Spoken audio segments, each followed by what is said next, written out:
Well, good morning. We are excited to host the Professionals by Pathway Career Exploration event to help students connect their learning to career opportunities.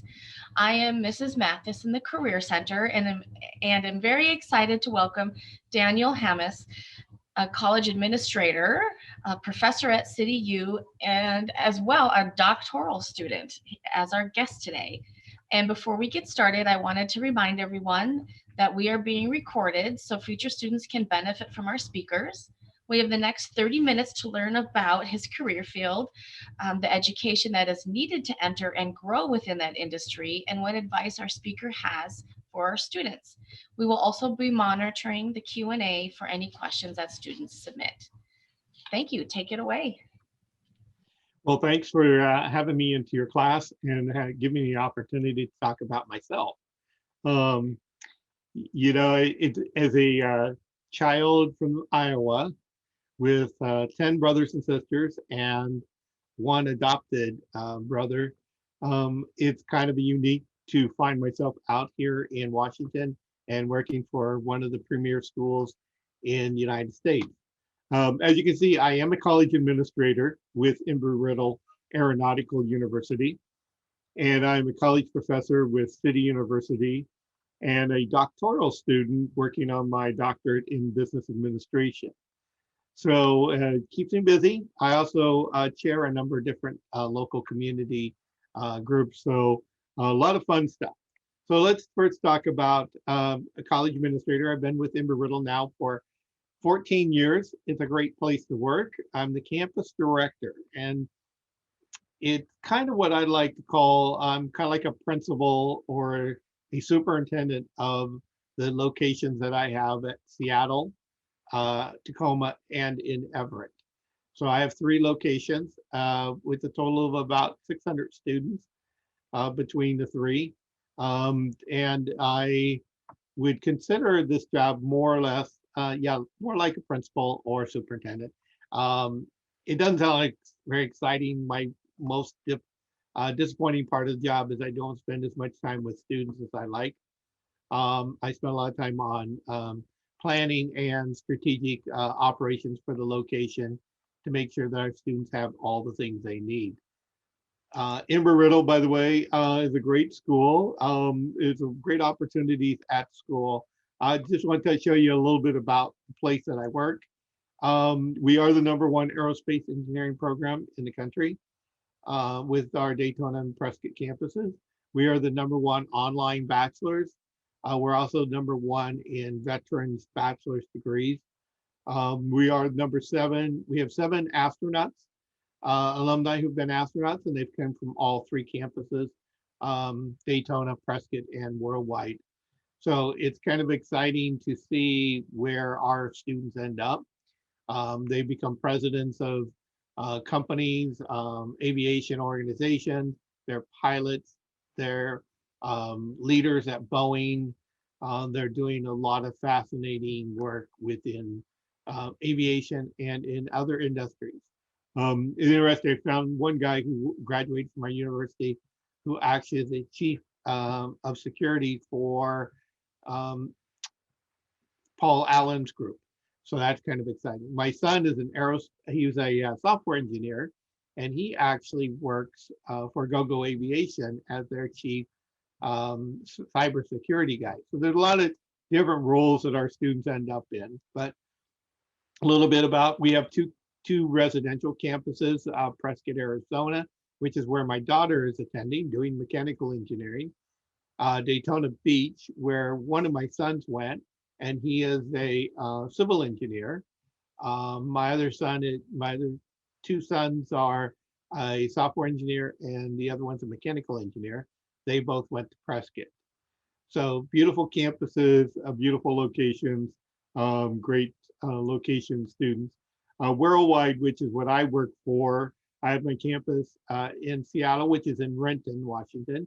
My Tacoma is on JBLM, Joint Base Lewis McChord, and then my Everett campus is right next to Boeing's plant in Everett. And we have a number of different programs that we do. Most of our students are working adults. We also have people fresh out of high school doing these various number of degrees. So we can fly an aircraft, we design the engine, we lead an industry, we predict the weather, we explore outer space. Here is a little bit about our university.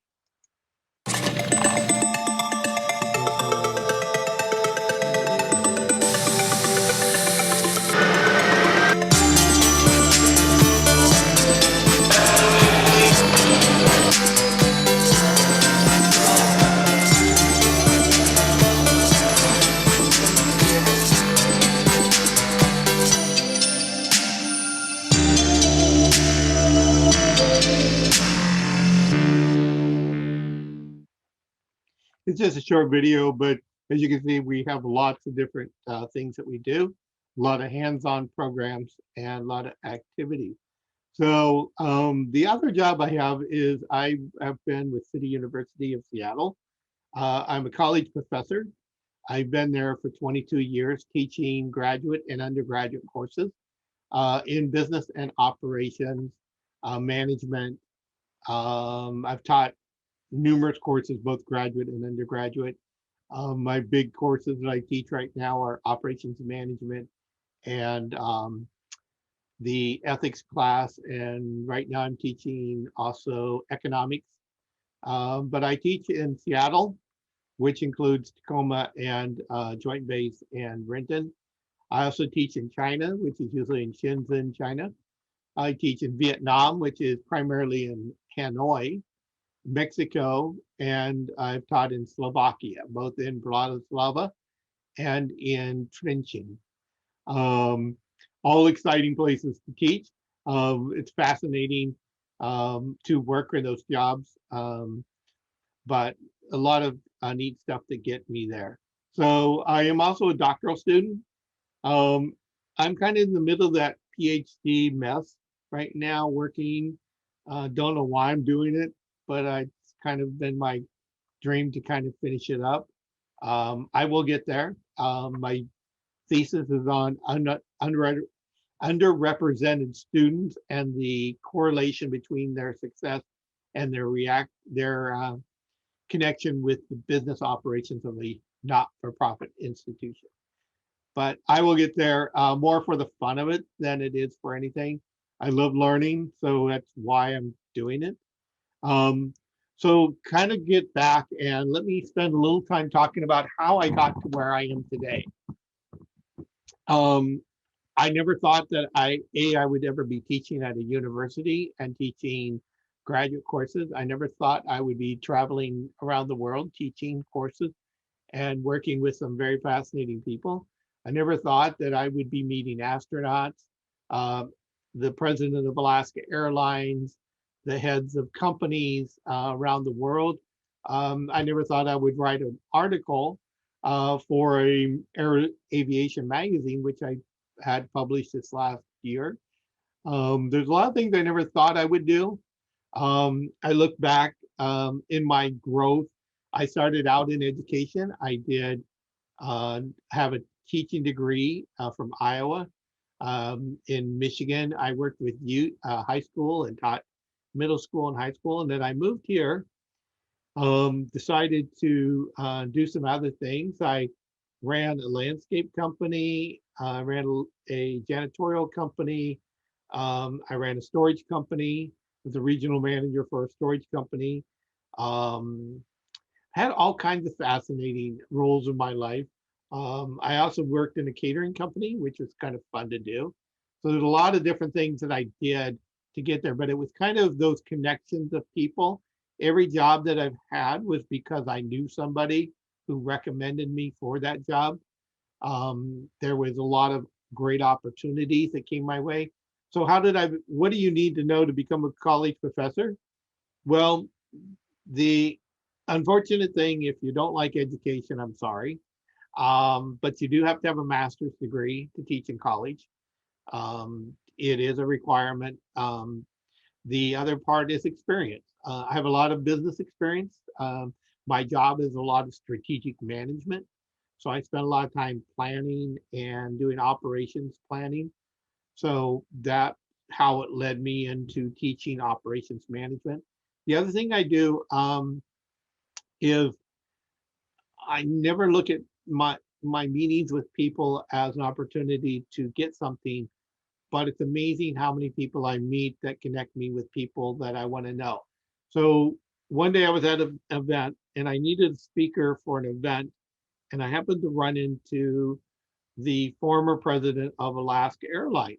Um, and him and I were talking, and I said, "Hey, Bill, would you like to speak for the thing?" And he said, I'd rather have Brad Tilton, who is the president of Alaska Airlines, speak. So I got to meet Brad Tilton, and him and I spent quite a bit of time together, preparing him to speak for an, uh, an event that I had going on. I never knew that I would meet him.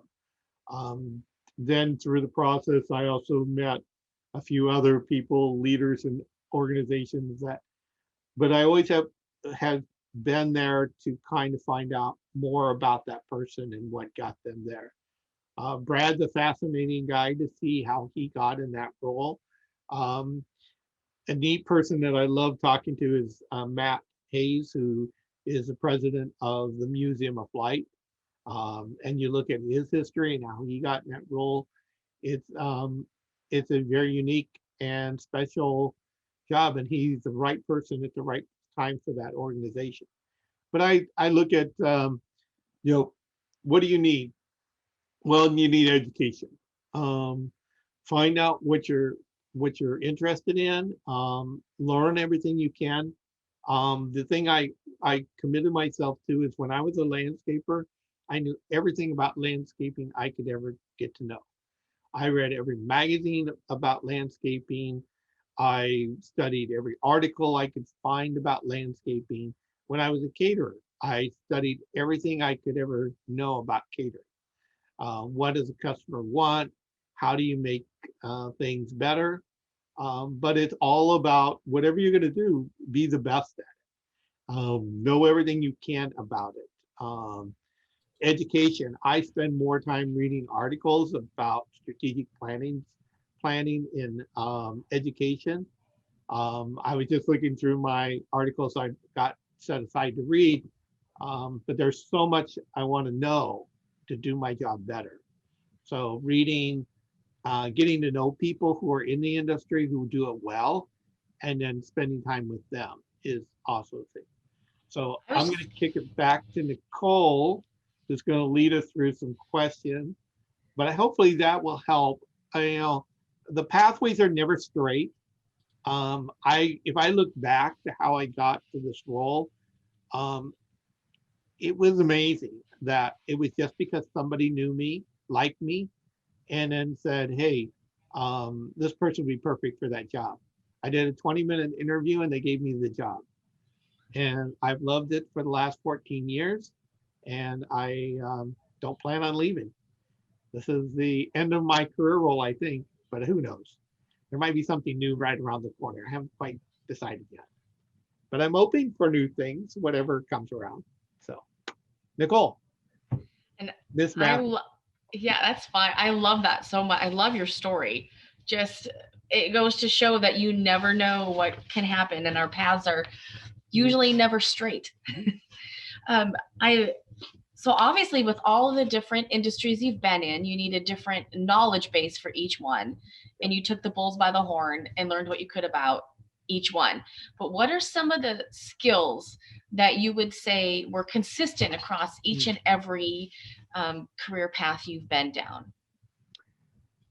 I think dependability, that your bosses know and depend on you. My boss depends on me to get the job done here.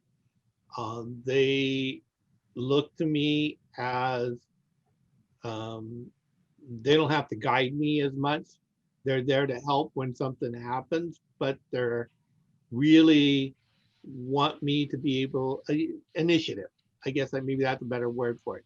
But dependability and initiative, um, are willing to grow and change, are willing to try something. My rule has always been do it, um, eh, do what's right and what's legal. So if you do what's ethical and you do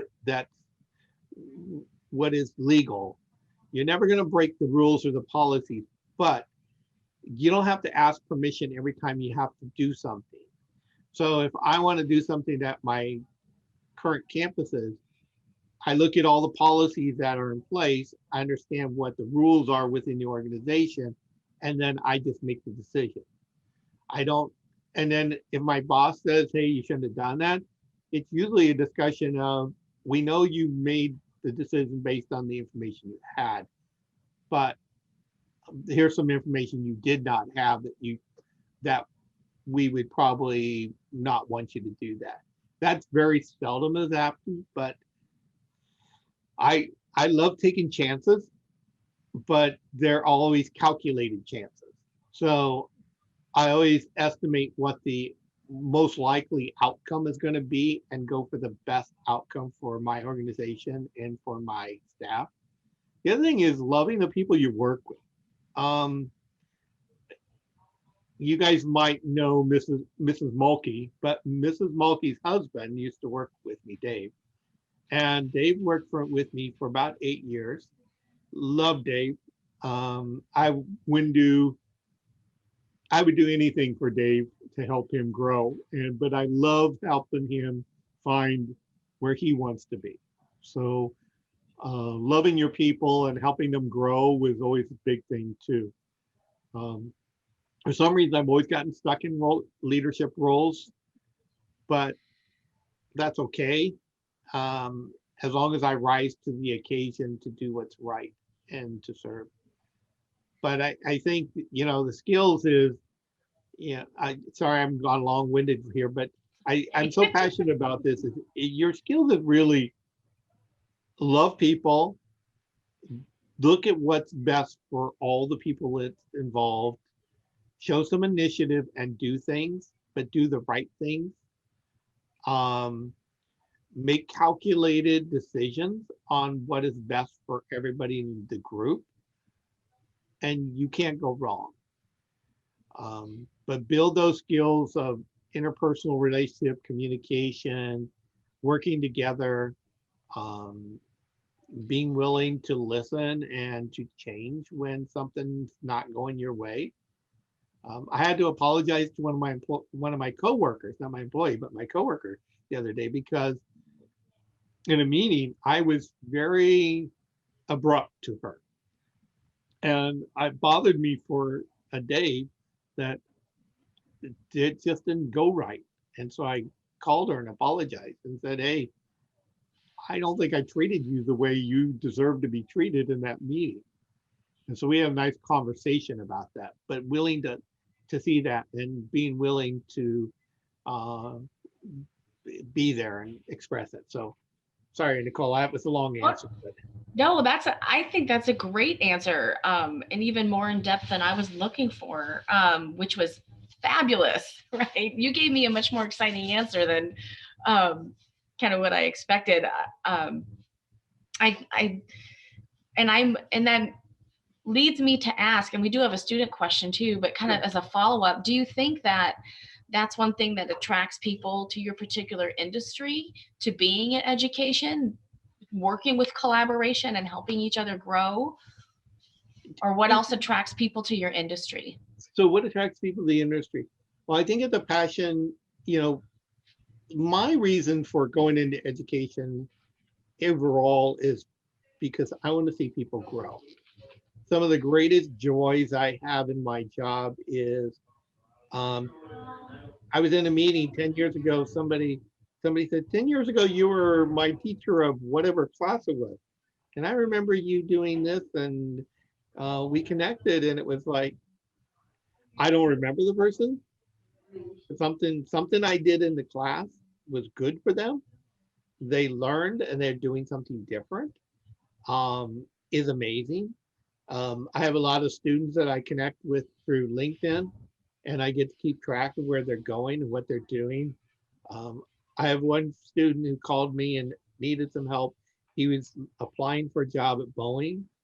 And so we spent, I think we met like every other week for probably about a month or two and going over his resume and what he needed to put on there.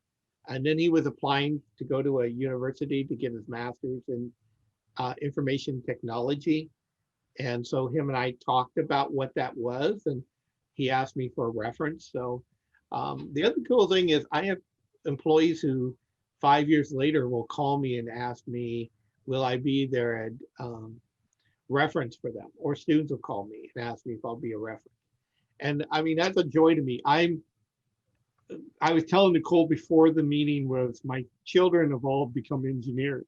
They make a lot more money than I do, which is fine. I don't do it for the money. I do it because I love students and I love figuring out puzzles. Part of my job in working as the administrator is I have to figure out the puzzle of what's going on with a student when there's a problem to see how I can help them.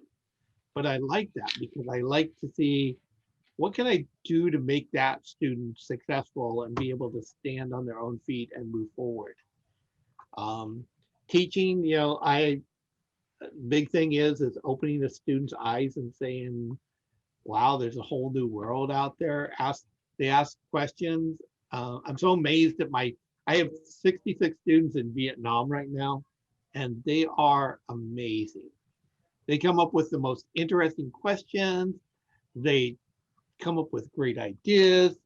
Um, they are they're just fascinating. It's just they make me think deeper and think they make me want to dig into the information even more. So now that I mean it's just kind of that whole thing of the passion of just helping and being able to see people grow. I like being in the background, so I like to stick my staff out in front. And I love when people brag about my staff. I have the greatest staff in the world. People brag about the people I work with. They actually try to steal them. I don't let them get stole, but it just, Dave was just the greatest employee. Mr. Mulkey, he was a fun employee, but he was a great employee. And it was just cool to see him grow and now to be his own director is kind of so. And I have a great student question for you. Go for Um, was there a point where you wanted to quit, and what did you do to tell yourself to keep going? it. That's been about every other day during my doctoral program. Um, no, in this job, I, you know, there have been times I just wanted to stay in bed, but it was, I need to get up. I need to get these things done because there's students who depend on me to get the stuff ready for them. There's times with teaching class, I'm like, I don't really want to teach another class, but yeah, there's points where I just am tired of grading papers. This last weekend, I graded 66 papers, and it's not, their English is not always that great. So reading a paper takes me longer sometimes to fix what they're writing, but it just keeps going. I'll tell you the one point that I've really struggled lately has been my doctoral program. I was expecting to be done with it in December of 2020 or by September 2020 for my mom's 90th birthday, but that didn't happen. And I think sometimes I struggle with getting writing and reading a book that I'm reading right now about the dissertation process. And there are times I just want to toss it all aside. In my education, I have 5 masters for whatever reason, I have 5 of them. But there were times in each one of them that I just wanted to quit and be done with it. But it was just a matter of I will not stop until I get it done. If it takes me 20 years to finish a doctorate, I will have a doctorate. And I think that's really it. Sometimes you have to just get yourself up and say, if it's not, you find a reason. You find people encourage you, but you also find that reason in yourself that says, I'm going to be the best that I can be no matter what. I'm not going to, I may not be the greatest person in that role, but I'll be the best Dan Hammis that I can be in that role. So that's the other Can thing. you, Okay, well, go ahead, Nicole. well, I was just going to ask if you could explain, we've got about 4 more minutes, but if Okay. you could touch on, and I've wondered this myself, with working on a doctorate, Uh-huh. is it similar in an undergraduate or a master's degree where you're taking quarters or semesters, or are you just continually working with a team of professors at a specific university? Like, how does that exactly work where you can take 2 years, 5 years, 10 years to finish? It varies. The program I am in, you took classes, so they were very scheduled. But when you get to the dissertation, you're pretty much on your own working with a faculty advisor and who submits it to the committee for review. So that's where I struggled is classes were easy because I knew there was 10 weeks. I had to get it done in 10 weeks, blah, blah, and it was easy. The dissertation is difficult because nobody's pushing you. It's kind of like writing a book, unless you have your own deadlines that can keep going forever. So in the dissertation part, it's really difficult because you can keep pushing it out and never really finishing it. So a friend of mine, we were talking last week, she's the chief auditor for Embry-Riddle, and we were talking, we became friends over a couple of years ago when she did our audit here, but um, we were talking, she was in a program where they actually worked on her dissertation as a team more. So they had deadlines set for everything to be done. So it was much more constricted. I was listening to a guy on the radio that I listen to all the time, very smart, very intelligent, but he's one of those, what we call ABDs, all but dissertation. He never finished his dissertation over 20 years ago. And I refuse to have that on my title as ABD. Um, Either I'm a doctorate or I'm not a doctorate. But it's more for myself. There's really nothing in this for anybody else. It's not going to get me more money. It's not going to get me a better job because I don't really care for another job. I have a great job. But there's that point where you say, what are you doing it for? And then decide to do it. But I really say with a dissertation, it's just like climbing a mountain. So we were talking about this, my coworker and I do a lot of hiking. It's kind of like you look at a peak and you want to hike up a hill and you ask yourself, why do you keep going when your legs hurt, you're tired, you really don't want to keep going? And it really is, you have to ask yourself, when do you quit? And do you really want to quit? And so you just have to get yourself up and you have to, whether it hurts or not, you get up, you climb the hill, and then to get up to the top of the peak and to see that beautiful view, you know, you'd love to say, just take me on a helicopter and drop me on top of the hill. I don't want to climb this hill anymore. But I will tell you there's one of them, and I can't remember the name of it right now in Washington. There's 3 waterfalls. It was one of the hardest hikes I've ever done, but it was so rewarding to walk up that hill and to get to the top and to see the major waterfall. But it hurt, but I had to keep going. And with this dissertation, it's going to hurt and I'm going to have to give up a lot to do it, but I have to do it. So it's like any job. But I think if you don't really like what you're doing, I don't think you really should be doing it. You need to find, there's parts of my jobs I don't like, but there's things I have to do. I don't like calling students and saying, you haven't paid your bill, you need to take care of that.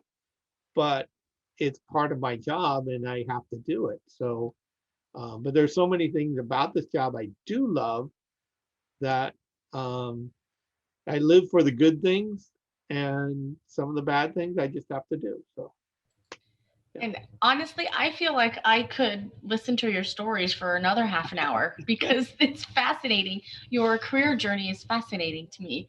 Thank you for taking the time to share not only your career with us, but those journeys. I feel like we've hit just the tip of the iceberg with you, and hopefully we can have you back in the future for another professional by pathway or other event. So it's always fun. And, I meet lots of people who share their stories. I listened to Bonnie Dunbar, the astronaut, talks about growing up in a little town in Washington and how she became an astronaut up in space 5 times. It's an incredible journey every one of us takes. And when you get to the end of you ended your career and you look back and you go, how did I get here? It's just an amazing journey, but it was every little step, even though it hurt, that hurt got me a little bit further than I wanted to go. So, well, again, thank you so much. And it was incredibly nice to meet you. And I hope we get to connect in the future. Thank you.